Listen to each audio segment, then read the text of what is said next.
आपने देखा कि दिव्यांग और जितिन रीत के घर जाते हैं और वहाँ रखी चुड़ैल वाली किताब खोल देते हैं, जिस वजह से सभी चुड़ैलें आजाद हो जाती हैं। दिव्यांग, जितिन और रीत किचन में छुप जाते हैं, पर चुड़ैल उनको ढूंढ लेती है। पर तभी रीत के पापा आकर उन तीनों को बचा लेते हैं और अपनी गाड़ी में बैठा कर ले जाते हैं। फिर दिव्यांग और जितिन को पता चलता है कि चुड़ैल की किताब रीत के पापा की है। क्या आप सच बोल रहे हो अंकल? मैं झूठ क्यों बोलूंगा? उन चुड़ैलों को मैंने ही बनाया है। पर कैसे? कोई इंसान चुड़ैलों को कैसे बना सकता है? रीत के पापा फिर जितिन को अपने बचपन की एक बात बताते हैं।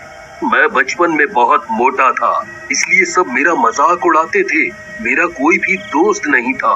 मैं हमेशा अपने कमरे में अकेला रहता था। एक दिन जब मैं स्कूल से वापस आ रहा था तो मुझे एक जादूगरनी मिली। उसको किसी गाड़ी वाले ने टक्कर मार दी थी। आपको तो बहुत चोट लगी है। मैं किसी को बुलाकर लाता हूँ, आपको कुछ नहीं होगा। नहीं, अब मैं नहीं बचूंगी। मेरा अंतिम समय आ गया है। तुम बहुत अच्छे बच्चे हो, इसलिए मैं तुम्हें एक राज बताने जा रही हूँ। ये लो जादुई किताब। जादुई किताब? मैं समझा नहीं कुछ। मैं एक जादूगरनी हूँ। बहुत साल मैंने जादू सीखा है और उससे ये जादुई किताब बनाई है। ये एक ऐसी किताब है जिसमें तुम जो भी लिखोगे वो सच हो जाएगा। क्या सच में? हाँ, सच में। मेरे पास दोस्त नहीं थे तो मैंने अपने लिए बहुत सारे दोस्त बनाए, और दोस्त थे बहुत सारी चुड़ैलें और भूत। शुरू में मेरे साथ बहुत अच्छे से रहते थे। मुझे कोई नुकसान नहीं पहुंचाया, पर कुछ समय बाद इन्होंने मुझे नुकसान पहुंचाना शुरू कर दिया। और एक दिन जब मैं सो रहा था तो एक चुड़ैल ने मुझे मारने की कोशिश की। मैं उससे बच तो गया, पर फिर मुझे समझ आ गया कि मुझे इन चुड़ैलों को जिस किताब से बनाया है उसी में बंद करके रखना होगा।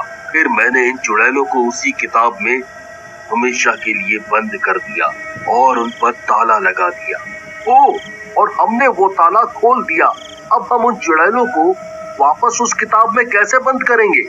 उसी जादुई किताब से। पर वो किताब तो मेरे घर के स्टडी रूम में रखी है और वहाँ वापस जाकर वो किताब लाना बहुत मुश्किल है।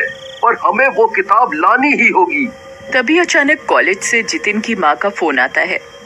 जितिन, बेटा तुम कहाँ हो? क्या हुआ माँ? आप इतनी घबराई हुई क्यों हो? वो बेटा, मैं कॉलेज की न्यू ईयर पार्टी में जा रही थी। मैं अपनी गाड़ी कॉलेज के बाहर पार्क कर रही थी कि मैंने देखा कि कुछ चुड़ैलें कॉलेज के बाहर घूम रही हैं और उन्होंने बाहर घूम रहे कुछ बच्चों को मार भी डाला। मैं यहाँ पार्किंग में ही फंसी हुई हूँ। ना तो मैं बाहर जा सकती हूँ और ना ही कॉलेज के अंदर। मैं क्या करूँ बेटा? आप बिल्कुल भी चिंता मत करो माँ, मैं आ रहा हूँ। जितिन फोन काट देता है। अंकल, वो चुड़ैलें तो पूरे शहर में फैल चुकी हैं। वो तो हमारे कॉलेज तक भी पहुँच चुकी हैं। ओह, ये तो बहुत बुरी खबर है। हमें सबको बचाना होगा। पर कैसे पापा? मुझे घर जाकर वो किताब लानी होगी जिसमें से सभी चुड़ैलें बाहर आई हैं, और उसमें इनको वापस बंद करना है। ये तो बहुत मुश्किल काम है। मुश्किल तो है, पर इतने लोगों की जिंदगी का सवाल है।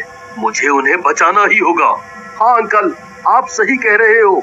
एक काम करते हैं, आप हम तीनों को कॉलेज छोड़ दो और वहाँ से वापस घर जाकर वो किताब ले आओ। हम जब तक इन चुड़ैलों के कॉलेज के अंदर घुसने से पहले खुद कॉलेज के अंदर जाते हैं और वहाँ जाकर सबको इन चुड़ैलों के बारे में बताते हैं। नहीं, ऐसे तो तुम सबकी जान को भी खतरा है। आप हमारी चिंता ना करें, हमें कुछ नहीं होगा। हाँ पापा, हमें कुछ नहीं होगा। तुम्हें तो कुछ नहीं होगा, ये तो मैं और तुम बहुत अच्छे से जानते हैं बेटा। क्या मतलब? अरे कुछ नहीं, चलो अब कॉलेज आ गया, हमें अंदर जाना होगा। पर उससे पहले मुझे अपनी माँ को पार्किंग से निकालना होगा। हाँ बिल्कुल। सब लोग कॉलेज के गेट तक पहुँच जाते हैं।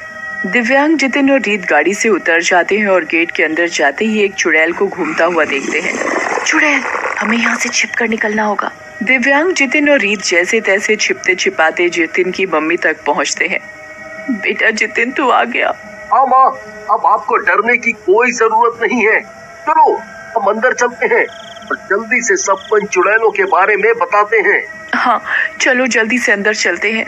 सब लोग कॉलेज के अंदर जाते हैं। जैसे ही अंदर घुसते हैं उन्हें चुड़ैल देख लेती है। वो लोग जल्दी से अंदर भागते हैं। अंदर सब लोग पार्टी कर रहे होते हैं, सब लोग नाच गा रहे होते हैं। जितिन और दिव्यांग सबको चुड़ैल के बारे में बताने की कोशिश करते हैं, पर सब डांस करने में इतने मगन होते हैं कि कोई उनकी बात पर ध्यान नहीं देता। ऊपर से गानों की आवाज में किसी को भी उनकी बात ठीक से सुनाई नहीं देती। अब हम क्या करें? कोई हमारी बात सुनने को ही तैयार नहीं है। मेरे पास एक आइडिया है। कौन सा आइडिया? मैं स्टेज पर जाता हूँ और माइक पर जाकर के बोलता हूँ, तो सब मेरी बात सुन लेंगे। अरे वाह, ये तो बहुत अच्छा आइडिया है। चलो जल्दी जाओ, तुम्हें देर नहीं करनी चाहिए। जितिन जल्दी से स्टेज पर जाता है और माइक हाथ में पकड़ता है। हेलो फ्रेंड्स, प्लीज सब लोग मेरी बात ध्यान से सुनो। कुछ चुड़ैलें एक किताब से आजाद हो गई हैं और पूरे शहर में फैल गई हैं। कुछ तो हमारे कॉलेज के बाहर भी घूम रही हैं। आप सब लोग प्लीज एक हॉल में रहें और कोई भी बाहर न जाए, वरना वो चुड़ैलें आपको मार देंगी। जितिन की बात सुनकर सब लोग हंसने लगते हैं।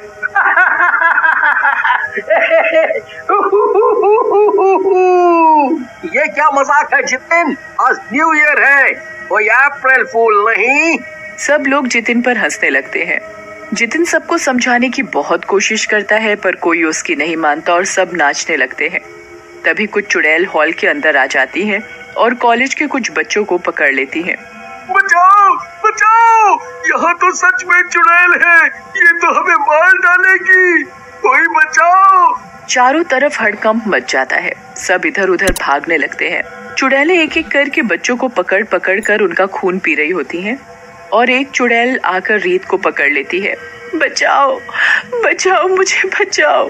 रीत बुरी तरह चिल्ला रही होती है और बाकी सब एक दीवार के पीछे छिप जाते हैं। वो चाहकर भी रीत को नहीं बचा पा रहे होते।